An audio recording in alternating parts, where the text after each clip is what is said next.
All right, we're back, and today's show is brought to you by Manscaped. It's time to end the days of shaving your balls and end up looking like a horror movie. The folks at Manscaped have the perfect package for your package to get the job done. You know, once I come out of the shower on a Friday night, Saturday night, I'm not leaving the door until I'm shaved up. Feeling good, looking good, feeling fresh. And if I don't do that, I'm staying and watching Netflix. And I don't want to watch Netflix. I want to go out with the boys. So get on the Manscaped program. Thank you, Manscaped, for keeping my dagger slick and ready for wherever the night takes me. Get 20% off and free shipping with the code WITHCG, WITHCG at manscaped.com. That's 20% off with free shipping at manscaped.com and use the code WITHCG. Slay your worst pubes and keep your dagger clean with Manscaped. On to the episode, baby. Let's go.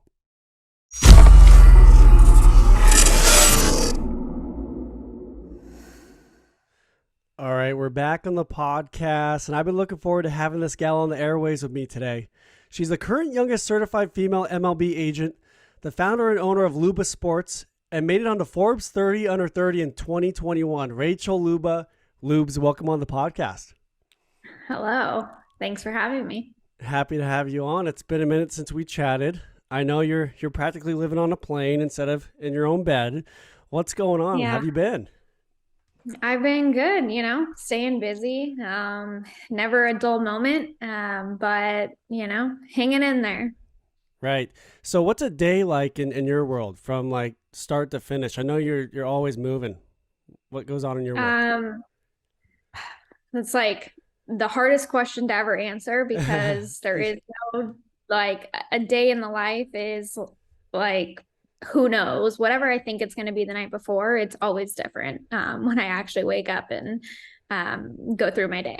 So hard to plan. It's just one of those things like you're always kind of on call essentially. And when someone needs you, like you got to pick up and deal with whatever it is. But it's always different.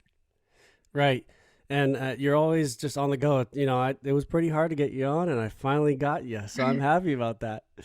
I know. Let's get right into it, though. Obviously, you've been into sports the majority of your life. You went to UCLA. You can kind of dive into that, but you were a gymnast, and after that, you competed in boxing, which I think is so cool. What was that all like in your day in college? Doing all that and stuff.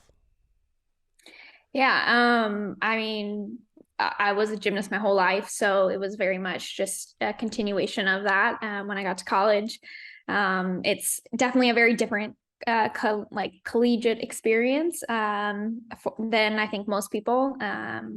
Being a student athlete is like a job while also going to school. It's a lot different in terms of partying all the time and things like that. You don't really get always the same experience. But I think that was pretty consistent with most of my childhood. As a gymnast, you just don't get that same experience, I think, as most kids because you're kind of working all the time.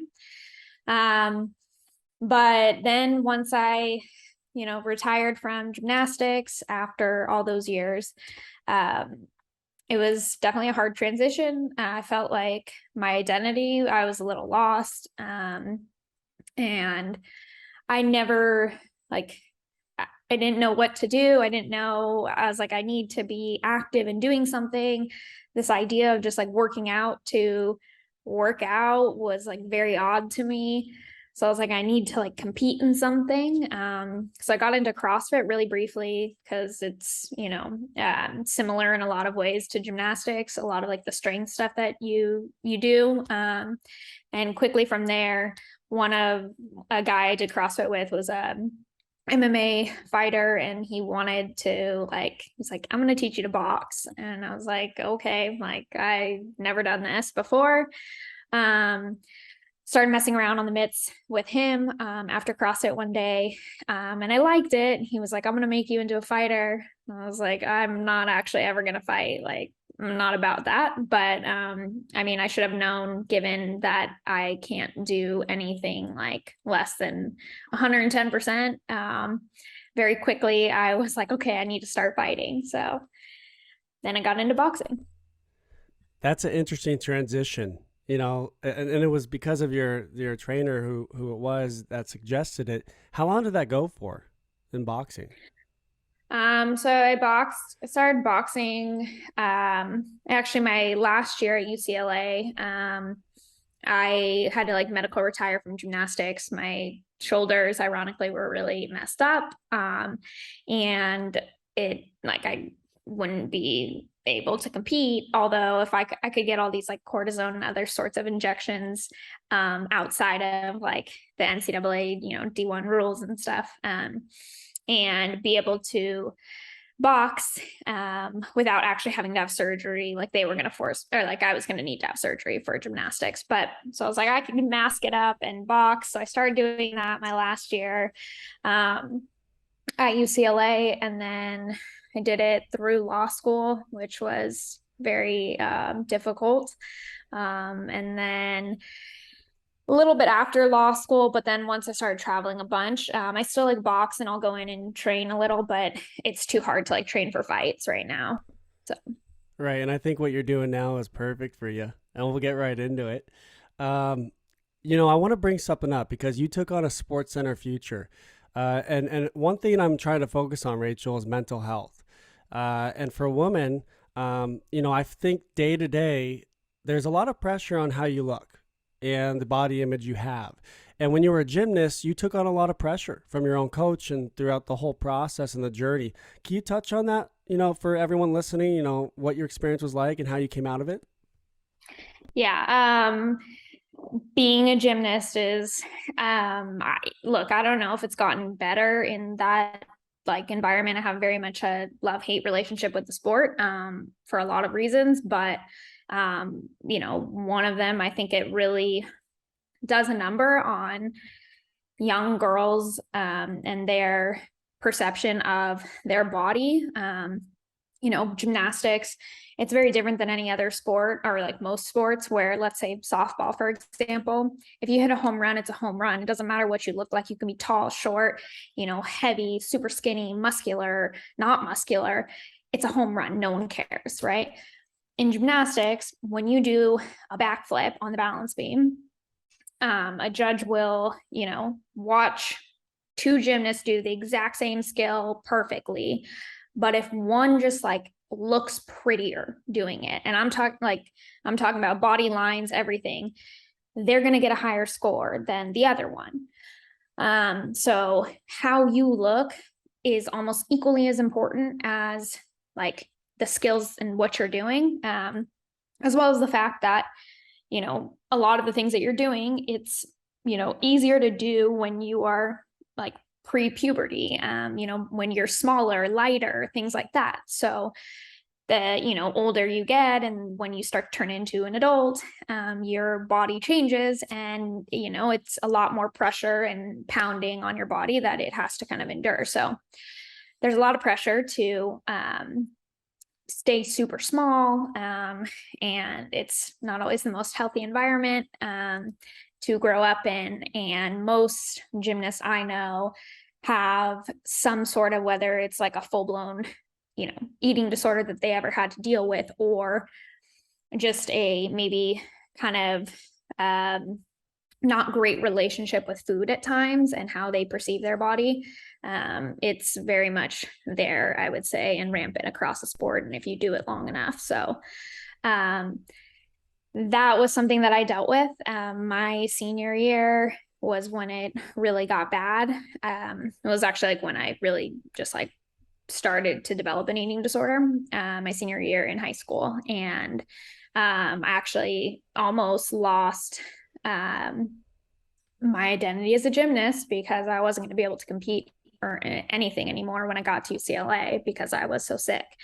So that was actually, weirdly enough, the thing that I think was a catalyst for making me kind of end up develop an eating disorder, was also the thing that saved me, and not feeling like that was, to me, the worst thing possible, like to lose my identity as a gymnast. When I got to UCLA, I was like, I can't do that.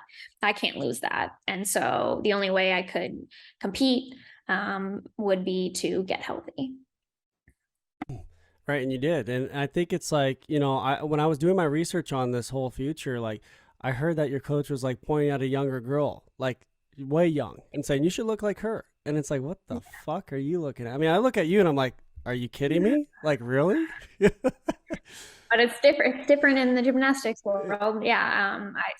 My coach, yeah, I remember at one point, like kind of, hit my stomach and was like, suck it in. Like, you need to like pay attention to that. And was kind of mad at me. And Right. I'm like 16 or something at the time. And he was like, not everybody's blessed with a body like, and like says one of my teammates who was like 7 or something at the time, pre-puberty, Wow. like a child. And I'm like, yes, not everyone is a child anymore. But I mean, at the time, that's not even how I really viewed it. It was like, he's right. I don't have that like perfect body anymore, which a child's body is like, what is like the perfect body as a gymnast. Right. I think it was very confusing to see that. But you did a great job in speaking out on it, and I think it moved a lot of people and made it was just comforting for other women that probably heard about your story on that. So good on you. Thank you. I want to transition into to what you're doing now. You are an MLB agent, attorney, and let's get right into it. I mean, you started your own agency in 2019. And I just want to know, like, what was the idea of like, okay, I want to do this. I want to get into it. What kind of inspired you to do it? And yeah, I want to hear about it. So are we talking what inspired me to be a baseball agent or to start my own agency? We could do both. We could do Okay. both. Yeah. Um, so I wanted to be an agent. I knew as a gymnast, like, you can't have an actual career in that. Really, it's hard because your body can't do it forever. So knew I had to do something after college.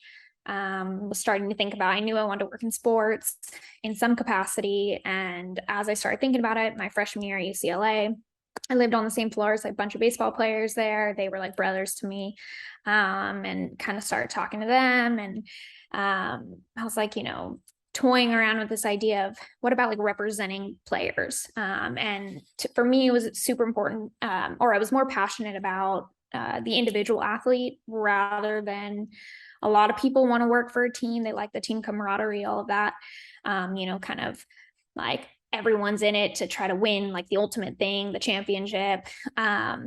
Probably as an individual sport athlete, that was never as appealing to me as helping the individual sport athlete or helping the individual athlete. So, this idea of being an agent was interesting. They tell you to talk to and interview people who work in the industry where you think maybe you want to go into, to kind of get their perspective right on it. So a friend of mine had an agent at the time and introduced me to his agent to have like just an informational interview.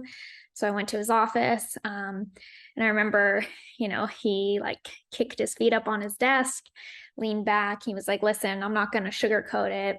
He was like, because it seems like you know what you want to do. So he's like, you're a girl. And he just stared at me. And I was like, yep, well aware. Uh, and he was like, well, what I'm saying is like, you're not really welcome in the industry. Mm. And I was like, um, wait, are you being serious? And I grew up with 3 brothers, and I have like my dad is fantastic and my mom, but there was never a single thing that it was like that I can't do that my brothers can do. It was always like I can do the same things as them. So even in 2010 at the time, like I was like, there's no way this guy's being serious. Um, Quickly I learned that like he was being serious in a sense.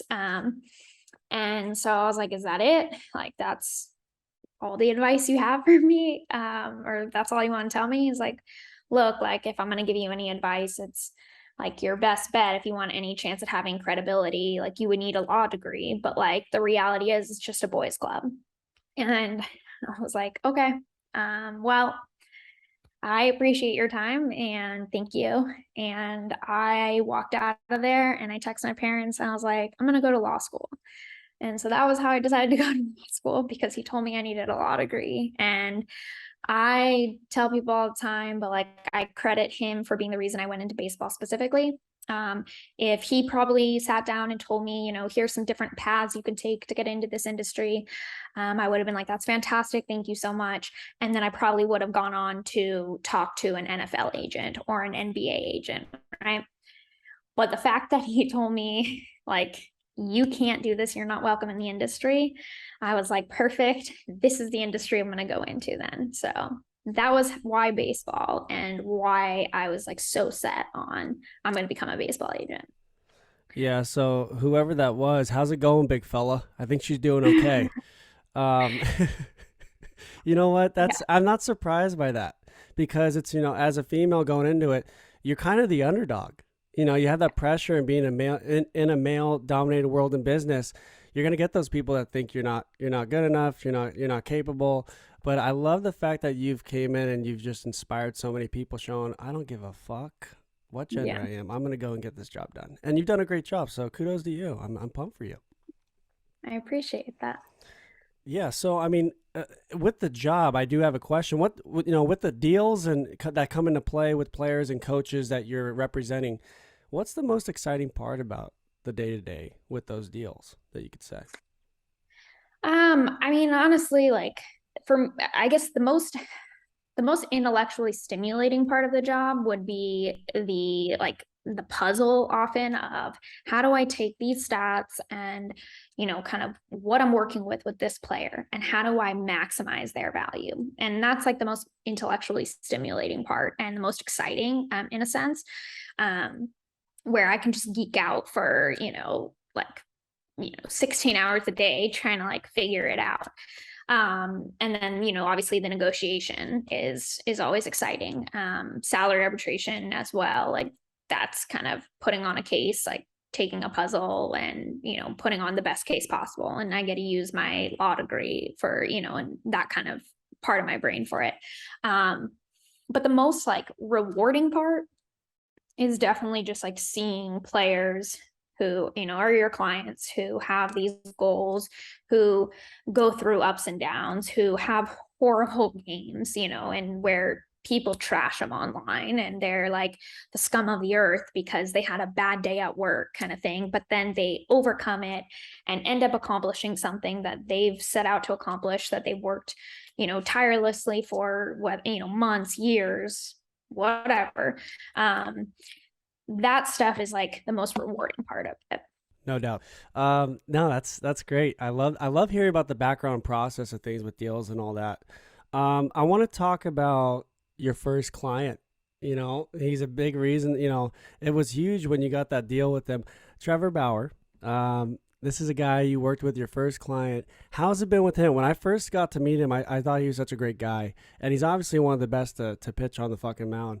How's it been with him? Just like this whole process and enjoying it with him.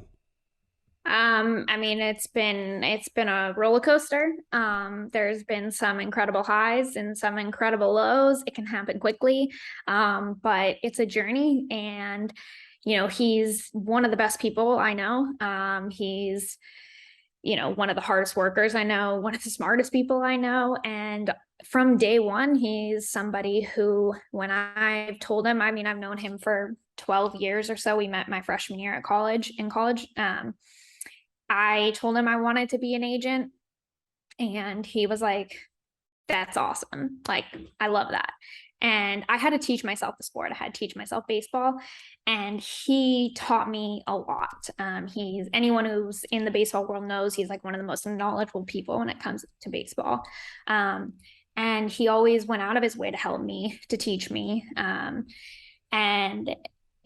kind of going through this process with him where it was like he was mentoring me in a sense of like teaching me the game. And then all these years later to get to a place where it's like he trusted me now to like leave the agents that he was with, have me represent him, and then give me a chance to help get him a record breaking contract in baseball. Was a really cool just like transition. And even after that, to like look back and be like, damn, like only 10 years Yeah. ago, like you were literally teaching me like the difference between a fastball and a slider and, things like that. And then now I've just like, we broke a record for your deal and you helped me do that. So Incredible to see one of the best pitchers count on you and believe in you to yeah. go in and work with them. One thing I want to point out at the time is that the fact that you were the first female to ever represent a Cy Young winner, the first female to negotiate a 100 million plus contract, and what else? 40 million plus per year contract per year, right? So it's like in MLB history, you're making huge records. How does it feel to see that? It's pretty special. Yeah. It's really special. It, once you achieve it, once it happens, or, like, okay, you can add that to the list of things. It doesn't always feel as like, exciting as, when you're looking off in the distance and like, wow, I want to be that someday. You get there and you're already kind of on to the next thing of like, well, no, I want to do this now. But it is cool. Sometimes I try to take a moment to like look back and be like, it's really like, it's cool. And it's cool because it's going to help other women. It's going to help other women who want to like go down the same path and have someone to kind of look to. Because while there are women in baseball that have come before me, absolutely, they didn't have like, they were always unfortunately in the shadows, and never got the credit that I think they deserved. And so, being able to, on my own, kind of like with my own agency, do things and accomplish things, especially for women, and then like publicly promote them in a sense, it's honestly like I do it because that way younger girls can look to it and they can see, I have young girls who will tag me in posts where they, for career day, want to be an agent. And like, I never even knew that was a thing that I could do back then. So I think it's so important to have women kind of own their successes and be proud of them and vocal about them, because the reality is like most men aren't going to give you the credit otherwise. So, you kind of have to take it upon yourself. And so it's cool to like have those things and be able to put them out there so that other girls can see, oh, I can do that too. Right. And I think you're a great example. I mean, you could be an agent in any sport you want. You're kind of showing that. You're leading the way like, hey, if I can do it, you can too. And one thing I want to point out about Trevor is I love the vlogs. I love that he's just he's outspoken. He doesn't hold back, and he gives good detail around pitching and baseball and what he thinks. And I think that's something that the game needs. Everyone wants to be a little conservative. And, when I see that, I'm like, that's the stuff the game needs. So I'm proud that he's doing that. And I love that you're involved with it. One thing I want to bring up is the postseason, MLB postseason this year. I'm sure you guys have been watching it. What's your thoughts on it? It was kind of cool to see San Diego in it. I want to point that out. But what's your thoughts on the Phillies and Astros, with the finals and all that too? I mean, it's cool to see the Phillies. They got hot at the right time. That's a team that is loaded with talent, and contracts, high contracts, etc. So it's cool to finally see them get to an opportunity where they could win a championship. I think this was a really interesting, new format. I don't love it in the sense that I don't think it's as great for having when you've got your division winners who are sitting out for a week, unlike other sports where rest can be really helpful to perform better. In baseball, it's all about, especially for hitters, you go on streaks, right? You got to get hot. And when you take a week off, when you have time to rest, you often cool down. And so a lot of times you'll see like the bats just weren't there. So, obviously with the exception of, Houston, you've got all the other teams who, unlike the you have the Phillies who are like wild card teams who just got hot and just kept going and rolling and steamrolling through, different series.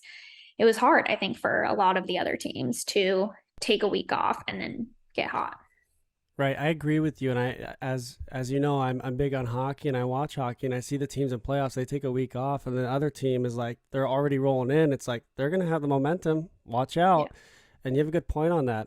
I want to bring something up and that's the Forbes 30 under 30. I think it's pretty cool that you made it, and well deserved too. What was the feeling like when you found out that you made it onto the Forbes 30 under 30?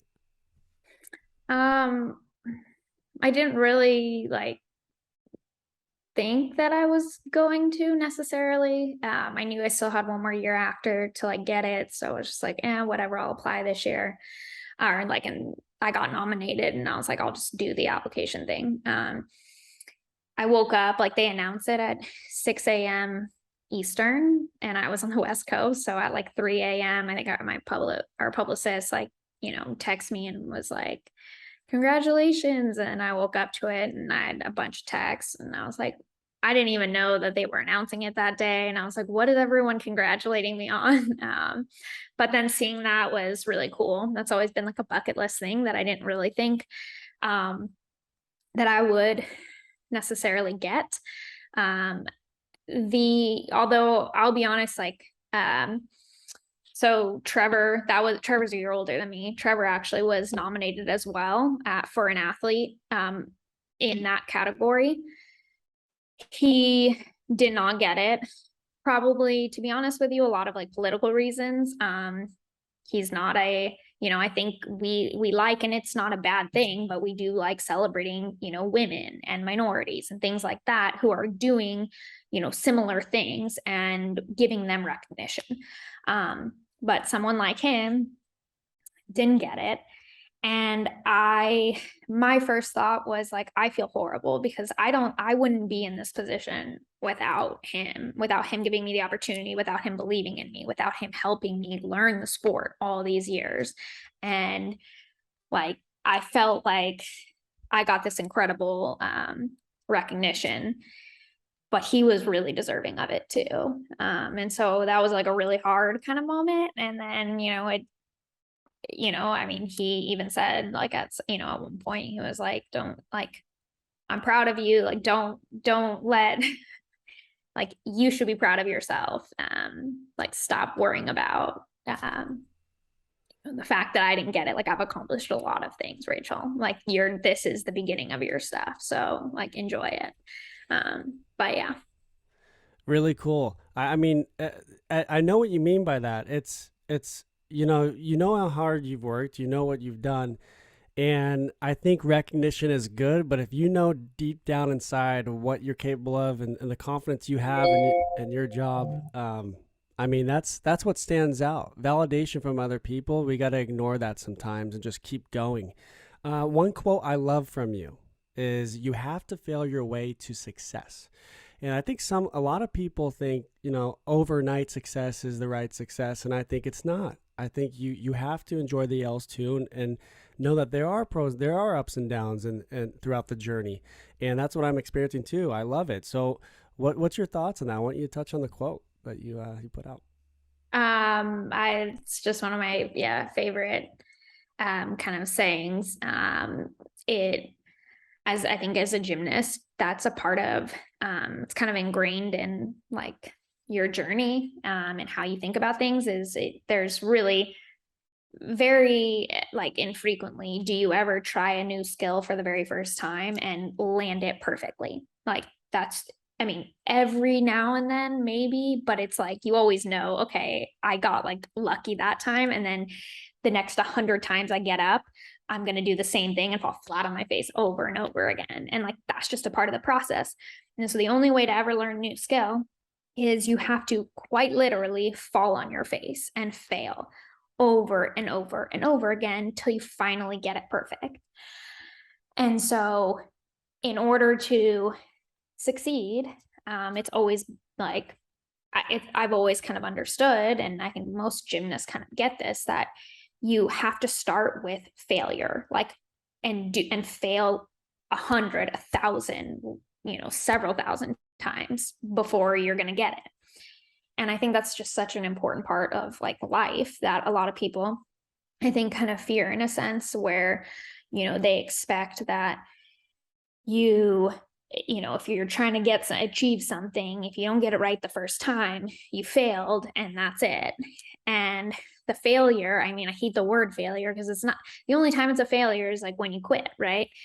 the failure part is literally just a stepping stone to finally getting it right and finally doing it or achieving it. And so you have to fail in order to succeed. And I think like when you change your mindset to that of like, if I want to succeed, I have to fail first, then it makes it so much easier to fail. Right. And I think people have failed and they're like, oh, this is it for me. But you have to know it's going to happen and you got to keep going. In Right. conclusion, I want to say this. I think it's so inspiring. This is like what this. I was looking forward to this interview because it's like it moved me to see what you're doing. And for any female listening to this episode and watching, this is going to move them because you're a prime example of embracing the underdog role, going through the industry, making things happen. And I'm so proud of you for how far you've come, and you're still doing it. You're still going. You've overcame a lot, and you're having a lot of success, and you're putting your head down. And you're going. So, just want to say thank you for jumping on. You're an inspiration to many, and myself as well. Thank you. Well, I appreciate it. Thank you for having me, Corey. It was good to catch up and to Yeah, chat. yeah. And next time you're in LA, let me know. We'll have to go grab dinner with Laura. Big shout out to my cousin Laura, She's and the Matt, best. and Sly. All right. Yes, Yeah, and Sly, and Sly. Can't forget about that. The God Mommy. my little godson. All right, Rachel. Thanks so much. Okay, we'll talk. Yep. Thanks for having me. All right, take care.